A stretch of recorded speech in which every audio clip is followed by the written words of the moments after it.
Chapter name is force and law of motion. ये chapter हमारा दो पार्ट में डिवाइड हो जाता है। फर्स्ट पार्ट आता है आपका, जो फर्स्ट हाफ है फोर्स के बारे में बात करते हैं, एंड सेकंड पार्ट जो आता है आपका सेकंड हाफ, वो बताता है आपको लॉज ऑफ मोशन के बारे में, जहाँ पे हम जो न्यूटन्स के 3 लॉज है उनके एप्लीकेशन, उनके स्टेटमेंट और उनके प्रैक्टिकली कि आप उसे कैसे अप्लाई कर सकते हो, अपनी डेली लाइफ में उसे कैसे देख सकते हो, इसके बारे में पढ़ेंगे। ठीक है, सबसे पहले हम बात करते हैं फोर्स की, कि फोर्स होता क्या है, कैसी क्वांटिटी है, अगर किसी ऑब्जेक्ट के ऊपर फोर्स लग रही है तो उस वजह से उस ऑब्जेक्ट के अंदर क्या क्या चेंजेस आते हैं। ठीक है, तो सबसे पहले अगर हम फोर्स की बात करते हैं तो फोर्स क्या होता है, एक एक्सटर्नल पुल। ठीक है, एक एक्सटर्नल पुल या फिर हम क्या बोल सकते हैं, पुश। अगर आप किसी बॉडी को आगे की तरफ धकेलो या फिर उसको पीछे की तरफ खींचो अपनी तरफ, ठीक है, चाहे आप उसको पुल करो या फिर उसके ऊपर पुश करो, आपने एक मस्कुलर एफर्ट, एक मस्कुलर क्या बोल सकते हैं उसको, आपने प्रेशर या फोर्स उसके ऊपर एक अप्लाई कर दिया है, ठीक है, उसको मूव करने के लिए, तो दैट इज फोर्स। तो हम ये बोल सकते हैं कि फोर्स क्या होता है, आपके पास एक एक्सटर्नल पुल या फिर पुश हो सकती है जो आपने मस्कुलर फोर्स उसके ऊपर लगा दी है। ओके, यहाँ से बात करते हैं कि जो फोर्स है वो कैसी क्वांटिटी होती है, इज इट वेक्टर क्वांटिटी और स्केलर क्वांटिटी। तो कैसी क्वांटिटी आती है force, force is a vector quantity. Vector quantity का मतलब होता है which consist both direction as well as magnitude, जिसके अंदर डायरेक्शन भी होती है और जिसके अंदर मैग्नीट्यूड भी होता है। मैग्नीट्यूड का मतलब हो गया कि उसकी न्यूमेरिकल वैल्यू, कि उसका अमाउंट कितना है, उसकी क्वांटिटी कितनी है। ठीक है, यहाँ से अगर आपने बोला कि ऑब्जेक्ट के ऊपर फोर्स लग रही है 10 न्यूटन, तो यहाँ पे जो 10 है वो न्यूमेरिकल वैल्यू क्या रिप्रेजेंट कर रहा है आपको, उसका मैग्नीट्यूड। ठीक है, किस डायरेक्शन में लग रही है, मैंने उसको बोला 10 Newton force towards east direction.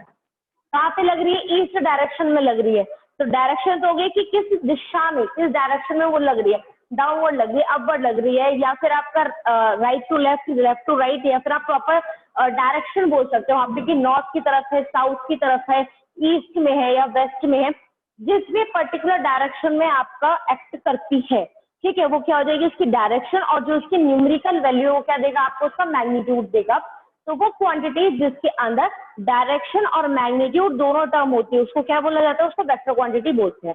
यहाँ तक क्लियर है सबको। सेकेंड, अगर हम बात करें एसआई यूनिट की, तो जो फोर्स है उसकी एसआई यूनिट होती है आपकी न्यूटन, और उसको सिंबलाइज करते हैं हम लोग कैपिटल एन से। SI unit of force is newton and it is symbolized by capital N. Capital N से इसको डिनोट किया जाता है। It is a vector quantity because it consist both direction as well as magnitude, and definition of force is known as external pull और push. ठीक है, आप कोई भी पुश या फिर पुल करते हो तो क्या बोला जाता है, आपका फोर्स बोला जाता है। यहाँ तक चीज क्लियर हुई। नेक्स्ट आता है आपका इसके अंदर बैलेंस्ड एंड अनबैलेंस्ड फोर्स, कि ये दोनों है क्या। जैसे कि आप खाली नाम से देख सकते हो, बैलेंस का मतलब क्या होता है, जो चीजें आपस में इक्वल हो, बैलेंस हो। जैसे कि आप वेइंग मशीन पे भी देखते हो, बैलेंस होगा तराजू।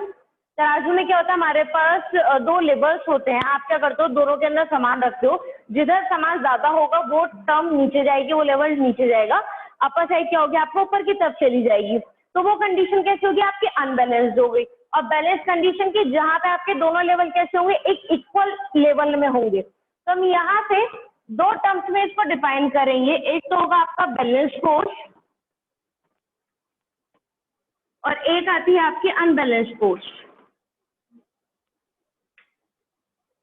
बैलेंस का मतलब ही क्या है आपका, इक्वल फोर्स। ठीक है, तो आप ये बोलेंगे कि अगर ऑब्जेक्ट के ऊपर कैसी फोर्सेस लग रही है, हमारे इक्वल फोर्स लग रही है। मैंने बोला एक ऑब्जेक्ट है हमारे पास, एक ब्लॉक हो गया,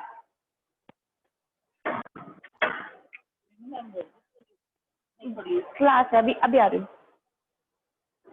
एक ब्लॉक है, इस ब्लॉक के ऊपर क्या फोर्स लग रही है कि आप इधर से फोर्स लगा रहे हैं। ठीक है, आपने इधर से फोर्स लगाई F1, और एक बॉडी के ऊपर फोर्स लग रही है इधर से F2।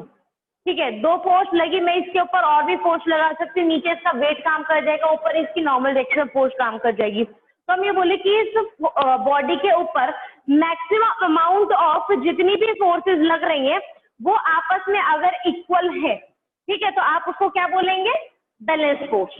ठीक है, अगर एक ऑब्जेक्ट है उसके ऊपर जितने भी total number of forces act कर रही हैं, अगर वो आपस में इक्वल इन मैग्नीट्यूड है, तो क्या बोला जाएगा, फोर्स कैसी है आपकी, इक्वल फोर्स है, ठीक है, इक्वल फोर्स है इसलिए वो कैसी है आपकी, बैलेंस फोर्स है।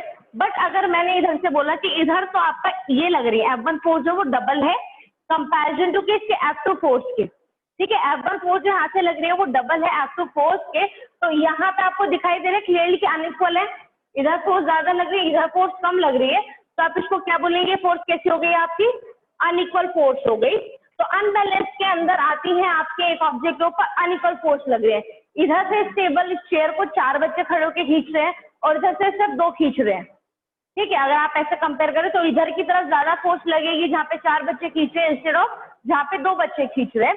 तो अनबैलेंस का मतलब हुआ आपका अनइक्वल फोर्स, अनबैलेंस का मतलब क्या हुआ आपका इक्वल फोर्सेस हो गया। नेक्स्ट कंडीशन की बात करते हैं, कहाँ पे मतलब इक्वल और अनइक्वल होने की वजह से क्या होगा, क्योंकि आपको बताया कि फोर्स कैसी क्वांटिटी है, वेक्टर क्वांटिटी। वेक्टर का मतलब जिसके अंदर डायरेक्शन और मैग्नीट्यूड दोनों आते हैं।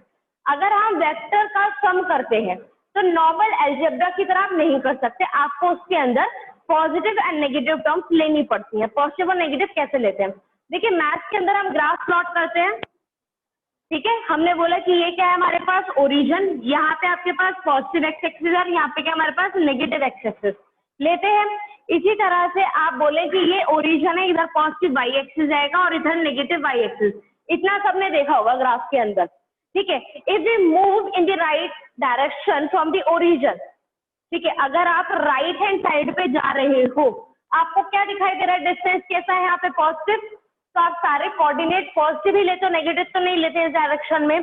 अगर हम ओरिजिन से राइट हैंड साइड पे जा रहे हैं, अगर आप ओरिजिन से लेफ्ट हैंड साइड पे जाते हो आप सारे डिस्टेंसेस और सारे कोऑर्डिनेट कैसे लेते हैं, नेगेटिव। तो अगर हम यहाँ से इस डायरेक्शन में जा रहे हैं सब कुछ हम लेंगे पॉजिटिव, और अगर हम ऑपोजिट डायरेक्शन में जा रहे हैं कैसे ले देंगे, negative. Similarly upward and downward का है, अगर आप अपवर्ड डायरेक्शन में जाएंगे ओरिजिन से सारे डिस्टेंस सारे कोऑर्डिनेट कैसे ले जाएंगे, पॉजिटिव। बट अगर हम नेगेटिव डायरेक्शन में जाएंगे डाउनवर्ड में तो सारे कोऑर्डिनेट कैसे आएंगे, नेगेटिव। यहाँ पे इसको कंपेयर करो अब इस वाली चीज से, यहाँ पे ये हमारे पास ब्लॉक है, इस ब्लॉक पे देखिए जो कि राइट हैंड साइड पे फोर्सेस जा रही है वो कैसी ली जाएगी आपकी, पॉजिटिव, क्योंकि ओरिजिन से अगर आप राइट हैंड साइड पे लेते हो क्या लेते हैं हम लोग, पॉजिटिव। तो इसी चीज से इसको कंपेयर करो, अगर हम ये ब्लॉक है, ब्लॉक पे आप जा रहे हो राइट हैंड साइड पे, तो ये दोनों फोर्सेस कैसे होंगे आपकी, पॉजिटिव, क्लियर। और ये वाली कैसी जा रही है आपकी, ऑपोजिट डायरेक्शन में जा रही है, तो ये कैसी ली जाएगी आपकी, नेगेटिव। मैंने बोला कि ये वाली थी आपका 2 न्यूटन फोर्स, ये भी कितनी आपकी 2 न्यूटन, और ये वाली कितनी होगी आपकी 4 न्यूटन हो गई, ठीक है। यहाँ पे ये वाली F1 आपकी 2 है, ठीक है, यहाँ पे दूसरी जो F1 है वो भी कितना आपका 2 न्यूटन फोर्स लग रही है, और जो ये आपकी F2 फोर्स है कितनी लग रही है आपकी 4 न्यूटन फोर्स लग रही है। तो आपको देखना है कि दोनों केसेस में नेट फोर्स कितनी होगी, ठीक है, नेट फोर्स कितनी होगी। तो क्या कर दो सबको टोटल, नेट कैसे निकालते हैं हम, टोटल सम करके। तो यहाँ पे अगर आप इस केस में सम करेंगे तो आप नेट फोर्स निकालेंगे, इसको कितना आपका, ये दोनों F1 प्लस दोनों कैसे आपकी पॉजिटिव में, तो 2 + 2 कितना हो गया 4, प्लस का 4 और इसके साथ में प्लस करना है आपको माइनस का 4, प्लस माइनस कितना होता है माइनस, और +4 - 4 टर्म कितनी आ जाएगी आपकी 0। यहाँ पे आपको क्या दिखाई दे रहा है, अगर मैं इंडिविजुअल 4 लगाती और इधर 4 था तब अनइक्वल फोर्स थी, बट अभी ये 2 है ये भी 2 है और इधर टोटल कितनी लग रही है 4 लग रही है, मतलब कि इधर से 2 छोटे छोटे बच्चे खींच रहे हैं बट इधर एक प्रॉपर एडल्ट एक बड़ा इंसान है वो खींच रहा है, तो उसको बैलेंस कर देगा ना, वहां पे बैलेंस हो रही है यहाँ पे। तो वो केस जहाँ पे आपकी जो नेट फोर्स है वो कितनी आ जाए 0, वो क्या बोली जाती है आपकी बैलेंस फोर्स। बैलेंस फोर्स से आपको 2 कंडीशन मिल गई, first in balance force every force applied on an object will be equal in magnitude। हम डायरेक्शन की बात नहीं कर रहे, हम सिर्फ किसकी बात कर रहे हैं, मैग्नीट्यूड की। अगर कोई एक ऑब्जेक्ट है हम बोल रहे हैं कि उसके ऊपर बैलेंस फोर्स लग रही है, बैलेंस फोर्स का मतलब हो गया कि वो सारी फोर्सेस आपस में इक्वल होंगी, क्लियर। अब दूसरी चीज, अगर वो सारी फोर्सेस आपस में इक्वल है तो उस ऑब्जेक्ट के ऊपर जो नेट फोर्स लग रही है वो कितनी होगी आपकी 0। हमने अभी प्रूव किया, ठीक है, नेट फोर्स कितनी होगी आपकी 0 हो गई। थर्ड पॉइंट इसी से निकल के आएगा, अगर मैंने बोला कि आपका 2 ऑब्जेक्ट 2 लोग हैं वो इस दस्ता को लेके खींच रहे हैं, मान लो मैं ही खींच रही हूँ, मैं इधर से भी खींचू इधर से भी खींचू, मैं दोनों पे इक्वल फोर्स लगा रही हूँ, मैं ही लगा रही हूँ फोर्स, और मैंने दोनों पे इक्वल फोर्स लगे, क्या डस्टर मूव कर पा रहा है?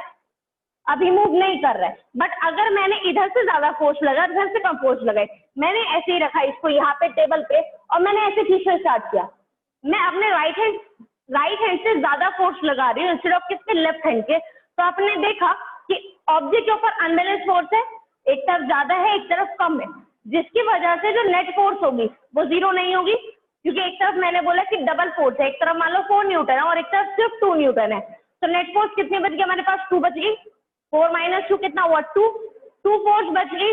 और लास्ट रिजल्ट, ऑब्जेक्ट मूव कर रहा है कि रेस्ट में है, क्या कर रहा है इस केस में, मूव कर रहा है ना, तो आप क्या बोलेंगे, अनबैलेंस की कंडीशन क्या होती है, जिसके अंदर फोर्सेस कैसी होती है, आपस में अनइक्वल होती है, नेट फोर्स आपकी जीरो नहीं होती है, और थर्ड ऑब्जेक्ट कैसा होता है आपका, मूविंग, और इसके अंदर ऑब्जेक्ट कैसा हो जाएगा आपका, एट रेस्ट। आया चीज समझ में?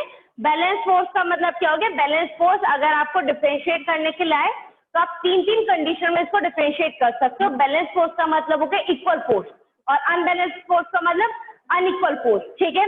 बैलेंस फोर्स का मतलब हो गया कि वहां पे जो आपका नेट फोर्स है, नेट का मतलब हो गया टोटल फोर्स, वो कैसे हो जाए, जीरो, और जबकि अनबैलेंस फोर्स का मतलब जिसके अंदर नेट फोर्स जीरो नहीं हो, कुछ ना कुछ अमाउंट ऑफ फोर्स हो, ठीक है। अब किसी ऑब्जेक्ट के ऊपर अगर आप कुछ फोर्स लगा रहे हो तो मूव तो करेगी, तो उस फोर्स की वजह से अनबैलेंस फोर्स में ऑब्जेक्ट कैसा करता है आपका, मूव करता है। बट अगर किसी ऑब्जेक्ट के ऊपर बैलेंस फोर्स लग रहे हैं वो मूव नहीं करेगा, ठीक है। अगर अभी आप बैठे हो बिल्कुल मूव नहीं कर रहे हो, आपके ऊपर कौन सी फोर्स लग रही है, बैलेंस। बट अगर मैं यहाँ पे वॉक कर रही हूँ तो मेरे ऊपर कौन सी फोर्स लग रही है, अनबैलेंस फोर्स लग रही है, इसलिए मैं मूव कर पा रही हूँ। तो कोई भी ऑब्जेक्ट अगर मूविंग है, ठीक है, मूव कर रहा है, तो किस वजह से, क्योंकि वहां पे कैसी फोर्स लग रही है आपकी, अनबैलेंस फोर्स लग रही है। बट अगर कोई ऑब्जेक्ट बिल्कुल रेस्ट में, बिल्कुल मूव नहीं कर रहा, अपनी स्टेट को, अपनी पोजिशन को चेंज नहीं कर रहा, तो क्यों, क्योंकि उसके ऊपर जितनी भी फोर्सेज लग रही है वो आपस में कैसी है, बैलेंस है, इक्वल है। यहाँ तक क्लियर? नेक्स्ट आता है आपका इफेक्ट ऑफ फोर्स। अब जो फोर्स है वो लग तो गई ऑब्जेक्ट पे, ठीक है, अब उस फोर्स का इफेक्ट क्या क्या होगा, फोर्स की वजह से उस बॉडी के अंदर क्या क्या चेंजेस आ सकते हैं, इफेक्ट ऑफ फोर्स की अगर हम बात करते हैं। सबसे पहला जो ऑब्जेक्ट है उसका क्या चेंज हो सकता है, उसकी स्टेट, ठीक है। If force is applied on a object it will change it's state, ठीक है। तो फर्स्ट तो क्या आएगा आपका, चेंज इन स्टेट। स्टेट की अगर हम बात करें, स्टेट दो ही तरीके की होंगी आपका, या तो ऑब्जेक्ट कैसा होगा आपका, एट रेस्ट, या फिर ऑब्जेक्ट कैसा होगा आपका, मूविंग मोशन में होगा, ठीक है। या तो ऑब्जेक्ट मोशन में होगा, मूव कर रहा होगा, या फिर ऑब्जेक्ट कैसा होगा आपका, रेस्ट में होगा। तो अगर आप किसी एक ऑब्जेक्ट पर फोर्स लगाते हो तो आप उसकी स्टेट को चेंज कर सकते हो। स्टेट को चेंज करने का मतलब है कि अगर ऑब्जेक्ट रेस्ट में रखा है, चौक रेस्ट में रखी है, मैंने उसके ऊपर फोर्स लगाया, मूव करने लगी, तो मैंने इसकी स्टेट को चेंज किया। कैसे चेंज हुई, फोर्स लगाते ही चेंज हुई, ठीक है। अभी कोई एक बॉल है वो मूव कर रही है लगातार, आपने इंक्लाइन सरफेस से उसे छोड़ दिया, ठीक है, वो लगातार मूव करती जाएगी ढलान पे। वो कब तक मूव करेगी, कब तक नहीं रुकेगी, जब तक आप उसे रोक नहीं दोगे जाके। आपने क्या कर दिया, उसको जाके रोक दिया, उसके सामने कुछ बैरियर लगा दिया, वो बॉल रुक जाएगी वहां पे। तो उसकी वजह से क्या हुआ, मोशन से आते आते वो कैसे होगी, उसके ऊपर फोर्स लगी और वो रेस्ट में आगे रुक गई। तो हम यहाँ पे ये बोलेंगे कि फोर्स की वजह से हम बॉडी की स्टेट को चेंज कर सकते हैं, बॉडी को रेस्ट से मोशन में भी लेकर आ सकते हैं, मोशन से रेस्ट में भी लेकर आ सकते हैं। तो सबसे पहला इफेक्ट फोर्स लगने का कि बॉडी की क्या चेंज हो जाएगी, वहां पे स्टेट चेंज हो सकती है, ठीक है। सेकंड आता है आपका, सेकंड की हम बात करते हैं डायरेक्शन। डायरेक्शन भी तो चेंज हो सकती है। मान लीजिए किस तरह से डायरेक्शन चेंज हो रही है, आप भाग रहे हो, ठीक है, आप रनिंग कर रहे हो या फिर आप साइकिल चला रहे हो, आपके सामने अचानक से कोई चीज आ जाए, ठीक है, या फिर रोड ब्लॉक है या कुछ भी अचानक से आ जाए, हाई स्पीड से जा रहे थे, ठीक है, तो आपने क्या करना पड़ेगा, अपनी डायरेक्शन को चेंज करना पड़ेगा। या फिर आप भाग रहे हो, किसी ने आपको यहाँ से आके पुश कर दिया, तो आप भागते भागते दूसरी डायरेक्शन में चले जाओगे ना। या फिर बहुत अच्छा एग्जाम्पल, फुटबॉल खेलते हैं बच्चे लोग, ठीक है, आप लोग भी स्पोर्ट्स में रहते हो काफी, तो जैसे हम फुटबॉल खेलते हैं, आपने क्या किया, उस बॉल के ऊपर किक किया, जिस डायरेक्शन में आप चाहो उस बॉल को किक कर सकते हो। आपने उसको किक किया, एक दूसरा प्लेयर, आपका ओपोनेंट प्लेयर, वो आपके सामने से आके अगेन उसको किक करेगा। आपने किक किया तो उसको सामने वाली डायरेक्शन में, यहाँ से ओपोनेंट प्लेयर है उसने इस डायरेक्शन में पुश कर दिया, तो क्या बॉल सीधी जाती रहेगी? जैसे आपने किक किया बॉल इधर चली जाएगी ना, डायरेक्शन चेंज हो गई। तो बहुत ईजी है, आपने क्या किया, एक उसके ऊपर मस्कुलर फोर्स लगाई जिसकी वजह से उसकी डायरेक्शन क्या हो गई, आपकी चेंज हो गई। ठीक है, तो force can change direction of an object. ठीक है, फोर्स फर्स्ट पॉइंट उसके स्टेट को चेंज कर सकती है, सेकंड पॉइंट इसकी डायरेक्शन को चेंज कर सकती है, third point it can change its speed, speed को चेंज कर सकती है। साइकिल चला रहे हो बहुत हाई स्पीड से, आपके सामने कुछ ब्लॉकेज आ गया है या फिर आपने कोई बैरियर लगा दिया है या फिर कोई बच्चा आ गया सामने, आप एकदम से क्या करोगे, ब्रेक लगाओगे। ठीक है, तो अभी तक आप हाई स्पीड से जा रहे थे, कुछ चीज आपके सामने आ गई, आपको रुकना है, आपने ब्रेक लगा दिया तो आपकी स्पीड पहले से कम हो गई। ट्रैफिक आ गया, आप ट्रैफिक में चल रहे हो, अगर हाईवे है खाली रोड आप स्पीडली चलोगे, बट अगर आप ट्रैफिक में चले जाओ, मार्केट वाला एरिया है, वहां पे लोग आते रहेंगे आपके सामने, तो आप क्या कर लोगे, अपनी स्पीड को कम कर लोगे। आपने ब्रेक लगा दिया वहां पे, तो ब्रेक लगाना मतलब कि फोर्स लगाना, उस फोर्स की वजह से क्या हुआ, आपकी स्पीड कैसे होगी, वहां पे चेंज हो गई है। तो थर्ड पॉइंट क्या चेंज हो सकती है, उसकी स्पीड चेंज हो सकती है। फोर्थ पॉइंट की बात करते हैं तो यहाँ से हम बोले हम उसका साइज एंड शेप भी चेंज कर सकते हैं। साइज एंड शेप कैसे, अगर मान लीजिए ये मेरे पास एक बुक है, ठीक है, ये बुक है, अभी इसकी आपको शेप कैसी दिखाई दे रही है, रेक्टेंगुलर शेप दिखाई दे रही है, बट मैंने इसके ऊपर फोर्स लगाई, फोर्स लगाते ही क्या मैंने इसकी साइज और शेप को चेंज नहीं किया है, दोनों चीज चेंज हो गई है ना, इसकी साइज और शेप। तो ये क्या हो गया, फोर्स की वजह से बॉडी की साइज और शेप दोनों चीज क्या हो सकती है, चेंज हो सकती है। तो ये था आपका इफेक्ट ऑफ फोर्स। फर्स्ट हमने फोर्स के बारे में पढ़ा, then balance and unbalance, then third चीज चाहिए आपकी कि इफेक्ट ऑफ फोर्स, अगर किसी ऑब्जेक्ट के ऊपर फोर्स लगती है तो उस ऑब्जेक्ट के अंदर क्या क्या चेंजेस आ सकते हैं। तेरे यहाँ तक ये सारा पार्ट था आपका फर्स्ट फोर्स, फोर्स खत्म होता है यहाँ से। अब जो नेक्स्ट आपका आगे आता है that is laws of motion. Motion की लॉज क्या क्या है और किसने दिए थे, न्यूटन ने 3 लॉज दिए थे आपके लॉज ऑफ मोशन जो बताए जाते हैं। फर्स्ट जो है लॉ ऑफ इनर्शिया के नाम से जाना जाता है, किसी चीज पे फोर्स वाली कंडीशन पे ये आपका अप्लाई होता है। जैसे हम बात कर रहे थे कि हमने स्टेट के बारे में बात किया था कि अगर मैं ऑब्जेक्ट के ऊपर फोर्स लगा रही हूँ तो अपनी स्टेट को चेंज कर सकते हैं, तो यहीं से इसका स्टेटमेंट आ जाता है body remain in its position, मतलब it will remain at rest और in motion until we apply an external force on it. एक बॉडी अगर रेस्ट में है वो रेस्ट में ही रहेगी, अगर एक बॉडी मोशन में है वो मोशन में ही रहेगी अंटिल, जब तक आप उसके ऊपर एक एक्सटर्नल फोर्स अप्लाई नहीं कर देते हो। जैसे हमने फोर्स लगाई बॉडी कैसी आ जाएगी, मोशन में आ जाएगी।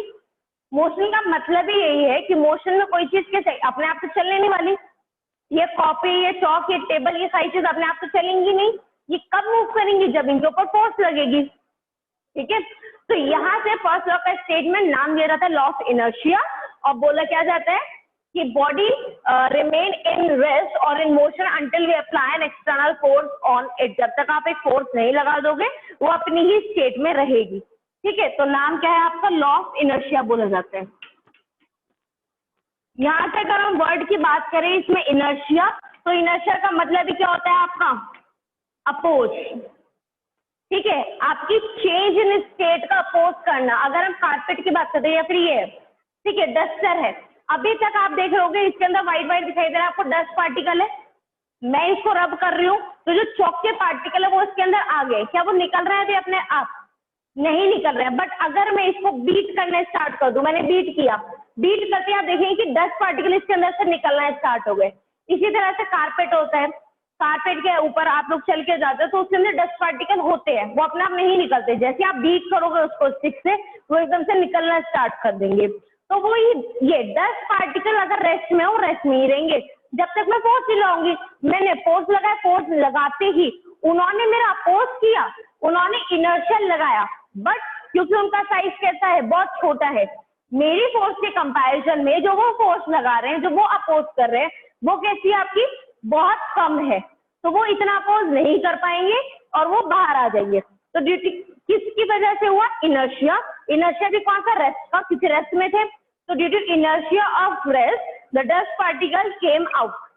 ठीक है, जिसकी वजह से जो डस्ट पार्टिकल है वो आपके बाहर आ जाएंगे, क्योंकि उसके ऊपर इनर्शिया ऑफ रेस्ट लगा है और मैंने फोर्स लगाई तो वहां पे वो मोशन में आ गए। ऐसी समझ में, that is first law, law of inertia. Second आता है आपका लॉ ऑफ मोमेंटम के नाम से जानते हैं इसको हम।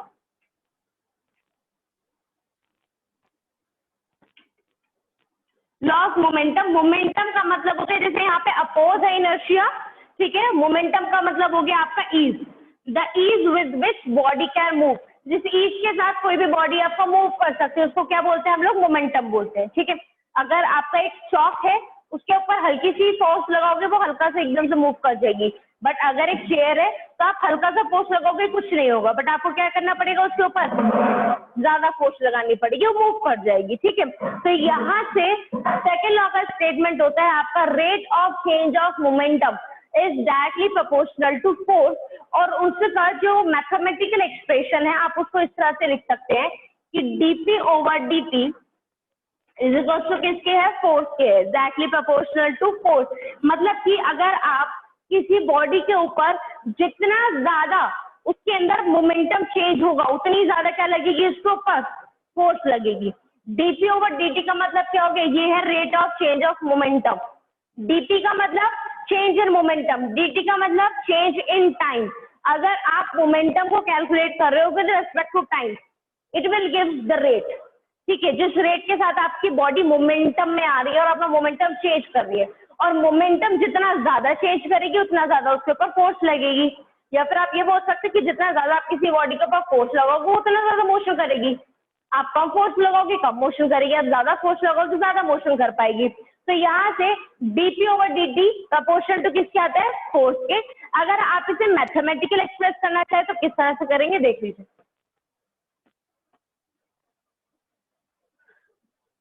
एक ऑब्जेक्ट है जो कि ए पोजीशन से कहाँ पे जाना चाहता है, बी पोजीशन पे जाता है। ठीक है, यहाँ पे ऑब्जेक्ट है, इसका मास कितना बोला और हम लोगों ने m। ठीक है, जब यहाँ से ये चलना स्टार्ट करेगा, यहाँ पे टाइम अभी बिल्कुल 0 टाइम से स्टार्ट कर रहा है और कितने टाइम में पहुंच गया वो यहाँ पे t टाइम में पहुंच गया। ओके, यहाँ से यहाँ तक आपने बोला कि इनिशियल उसकी वेलोसिटी कितनी, यू वेलोसिटी चला है और फाइनल कितनी वेलोसिटी पे पहुंच गया, वो d पे पहुंच गया। ठीक है, मोमेंटम का मतलब क्या होता है आपका, मोमेंटम का अगर हम फॉर्मूले की बात करें तो मोमेंटम का formula T is equal to कितना है आपका, मास इनटू वेलोसिटी। ठीक है, मोमेंटम का फॉर्मूला याद रखना, आपके जो पेपर है उसमें आपको यूनिट्स हो गई, डायमेंशंस हो गए, फॉर्मूले, ये सारी चीज बहुत पूछी जा सकती है, तो अच्छे से ध्यान रखेंगे। मोमेंटम का मतलब T is equal to m into v, mass into velocity. अगर इसकी यूनिट की बात करें तो P की यूनिट कितनी हो जाएगी, मास की यूनिट कितनी होती है, किलोग्राम। ठीक है, और वेलोसिटी की कितनी होती है हमारे पास, मीटर पर सेकंड। तो किलोग्राम मीटर पर सेकंड किसकी यूनिट हो गई आपके पास, मोमेंटम की। ठीक है, अगर आपसे पूछा जाए कि मोमेंटम की SI यूनिट, मोमेंटम की यूनिट कितनी होगी, तो उसकी यूनिट कितनी हो जाएगी आपका, किलोग्राम मीटर पर सेकंड। किलोग्राम यहाँ पे यूनिट है आपका मास की और मीटर पर सेकंड यहाँ पे वेलोसिटी की। ठीक है, अब यहाँ पे आपको निकालना क्या था, आपको प्रूफ करना था यहाँ पे कि dp over dt proportional to किसके है, आपके फोर्स के प्रोपोर्शनल है। dp का मतलब क्या है आपका, चेंज इन मोमेंटम। चेंज का मतलब कैसे निकालेंगे आप, चेंज कैसे निकालते हैं, दो क्वांटिटीज है, दो में आपको चेंज निकालना है, तो आप क्या करते हो, हाईएस्ट माइनस लोएस्ट करते हो या फिर फाइनल माइनस इनिशियल करेंगे। तो यहाँ पे भी अगर हम वेलोसिटी की टर्म में बात कर रहे हैं कि उसका इनिशियल कुछ वेलोसिटी, फाइनल कुछ वेलोसिटी हो गई, उस वेलोसिटी को मोमेंटम के मास के साथ प्रोडक्ट कर दो, क्या आ जाएगा उसका मोमेंटम, मास इनटू वेलोसिटी। तो उसका इनिशियली कुछ मोमेंटम होगा, उसका फाइनली कुछ मोमेंटम होगा। अगर हम क्या करें, फाइनल मोमेंटम में से इनिशियल मोमेंटम को सब्ट्रैक्ट करते हैं तो क्या निकल जाएगा हमारे पास, चेंज। तो चेंज निकालने के लिए हम लोग करेंगे final momentum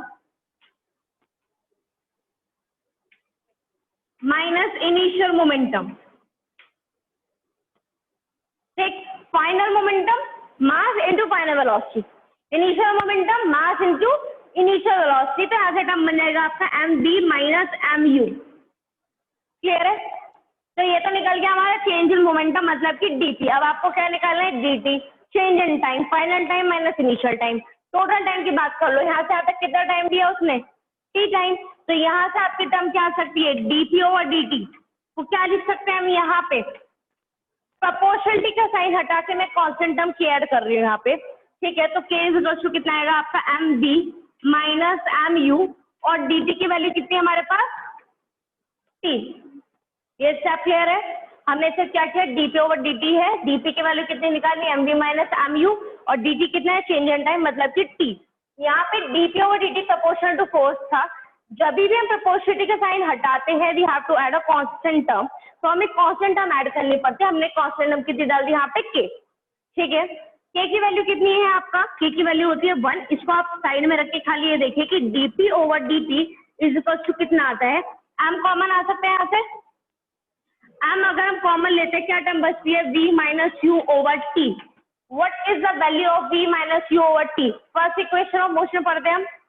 equation of motion first chapter में पढ़ी थी, v इज इक्वल टू कितना होता है आपका u प्लस ए टी, ये इक्वेशन थी। या फिर एक्सेलरेशन की बात करें हम, एक्सेलरेशन का फॉर्मूला कितना होता है आपका, change in velocity upon time taken, ठीक है। एक्सेलरेशन का फॉर्मूला है change in velocity upon time taken. तो v minus you over T किसका फॉर्मूला है यहाँ पे, एक्सेलरेशन का। रख दीजिए इस वैल्यू को, क्या बन जाएगा यहाँ से आपका, dt over dt is equal to में m इनटू, इस टर्म की जगह पे क्या आया, a। और what is m into a, एक बॉडी है जिसके अंदर मास है, एक बॉडी है जिसके अंदर एक्सेलरेशन है। कोई भी बॉडी मूव कब करेगी, जब फोर्स लगेगी। तो m इनटू a क्या है यहाँ पे, फोर्स। तो यहाँ से क्या आ गया आपके पास, dt ओवर dt किसके बराबर, फोर्स के बराबर, ठीक है। हमें यही चीज प्रूव करनी थी, हमें वही चीज याद दी। हमने क्या निकाला, लेफ्ट हैंड साइड लेके चले, जिसमें हमने चेंज इन मोमेंटम किसके साथ निकाला, चेंज इन टाइम के साथ निकाला, और उसको कैलकुलेट करते करते क्या बता दें, किसके इक्वल आता है आपका, फोर्स के बराबर। तो यहाँ से इस स्टेटमेंट से ये क्लियर होता है कि बॉडी के अंदर जितना ज्यादा मोमेंटम चेंज होगा उस बॉडी के ऊपर उतनी ही ज्यादा फोर्स लगेगी। ये रहे यहाँ तक।